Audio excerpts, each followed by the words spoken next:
नमस्कार, मैं विवेक कुमार। हमारे साथ लोक गायक के तौर पर पूरी दुनिया में अपना नाम चमका चुकी और बड़ी खूबसूरती से लोग जिन्हें सुनते हैं, मैथिली ठाकुर जी हमारे साथ हैं। उनके साथ कुछ सवालों के जवाब लेंगे, जानेंगे उनके बारे में। तो मैथिली जी, बहुत बहुत स्वागत है तो आपका यहाँ पहुँचने के लिए। बहुत बहुत राजस्थान की धन्यवाद। इस धरती पर आप आई हैं और इतनी बड़ी यूनिवर्सिटी जिसका बहुत दूर दूर तक नाम है, वहाँ है आज।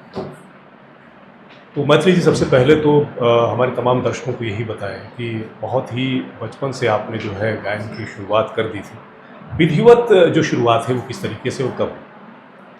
मैं बहुत छोटी थी और जिस घर में जन्म हुआ उसमें संगीत पहले से ही था और दादाजी, पिताजी सब लोग म्यूजिशियंस ही हैं, आर्टिस्ट हैं। लेकिन वो अपने शौक़ के लिए गाते रहे हैं। मेरे दादाजी, पापा म्यूज़िक टीचर रहे हैं, तो पापा चाहते ही थे कि मैं भी म्यूज़िक ही करूं और जैसे जैसे बड़ी होते गई वैसे वैसे और सीखते गई। तो इसी तरीके से संगीत हमेशा से जीवन में रहा है और अभी भी मैं सीख रही हूँ। जी। लोक गायन की विधा में आप जो है काफ़ी सुप्रसिद्ध हैं, साथ ही शास्त्रीय गायन में भी आप जो है बहुत पारंगत हैं। ये दोनों जो विधाएं हैं, इनमें आपकी पसंदीदा विधा की बात करूँ तो वो कौन सी है? मुझे लोक संगीत ज़्यादा पसंद है जी। और ऐसा कहते हैं कि लोक संगीत ही जननी है सभी अलग अलग जो हमारे मान ली शास्त्रीय संगीत है तो लोकगीत से ही उत्पन्न हुआ है। जी। तो ये जो दोनों विधाएं हैं, इसमें अगर ये बात की जाए कि ज़्यादा कठिन या हार्ड कौन सी है, वो क्या कहना चाहेंगे? ऐसा हार्ड और डिफ़िकल्ट और इजी ऐसा तो कुछ है नहीं। हाँ। लेकिन शास्त्रीय संगीत ऑब्वियसली ये टेक्निकल चीज़ें, क्योंकि शास्त्रों से मतलब शास्त्रीय संगीत मतलब कि बंधी हुई संगीत है और अपने एक्सप्रेशंस भी अगर आपको बताने हैं तो भी एक टेक्निक से गुजरते हुए ही बताना है। लोक संगीत एक खुला आसमान है, आप उसमें कुछ कुछ वो बंधन तोड़ करके गा सकते हैं। लोक गायन में जिसमें आप जो है लगातार मंच पर नज़र आती हैं, इसकी प्रेरणा कहाँ से मिली कि लोक गीतों को आगे बढ़ाना है, पुनर्जीवित करना है? ये मेरी प्रेरणा मतलब ये प्रेरणा मुझे नहीं मिली, ये मेरे पिताजी के मन में था कि लोकगीत ही गाना है और भजन ही गाना है। तो ये सब मेरी मर्ज़ी से ज़्यादा मेरे पिताजी की मर्ज़ी है और वो मुझे भी बहुत पसंद है और अब तो मुझे लगता है कि यही मेरा जीवन है। आज के इस दौर में सोशल मीडिया के माध्यम से आपका अपना खुद का चैनल भी है, बहुत ही करोड़ों की तादाद में आप जो है आपको लोग सुनते हैं, देखते हैं।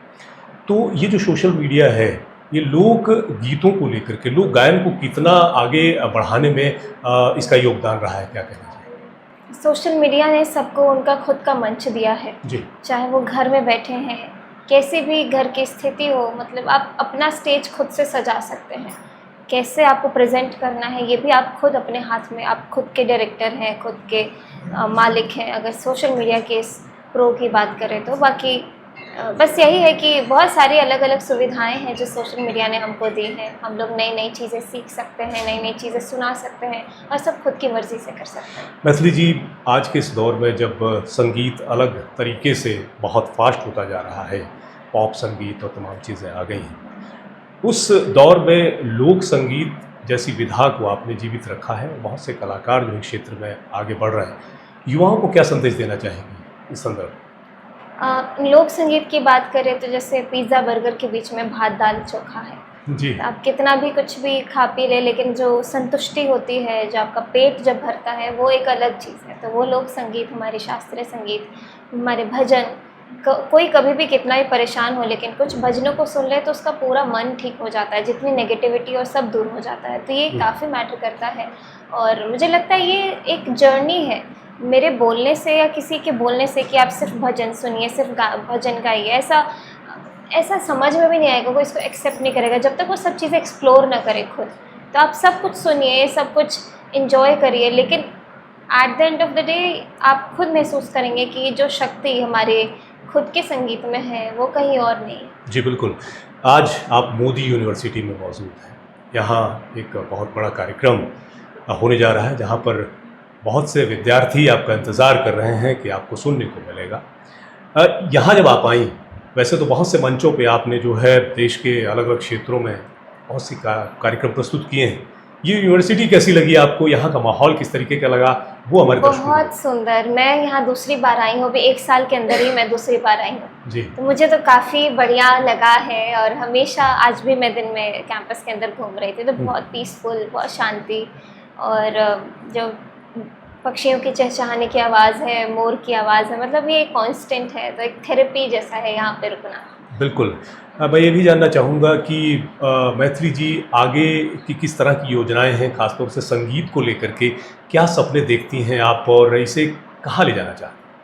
मेरा काम मैं करती रहूँगी, बाकी योजनाओं के बारे में मैं कभी सोची नहीं, कोई एक्सपेक्टेशंस नहीं है कि मुझे ऐसे ये हो लेकिन हाँ। एक एक करके चीज़ें होती जा रही है जो मैंने कभी एक्सपेक्ट नहीं किया था। इसीलिए मैं बस अपने रास्ते में हूँ, अपना काम कर रही हूँ और देखते हैं, मैं खुद अनफोल्ड करना चाहती हूँ कि मेरे साथ आगे और क्या-क्या होता है। देखिए, बातचीत के दौरान 2 शख्स का अगर ज़िक्र ना हो तो ये बातचीत अधूरी रहेगी। आपके जो भाई हैं वो किस तरीके से सहयोग देते हैं? आखिरी सवाल है, कैसे ट्यूनिंग रहती है, थोड़ा बताएँ?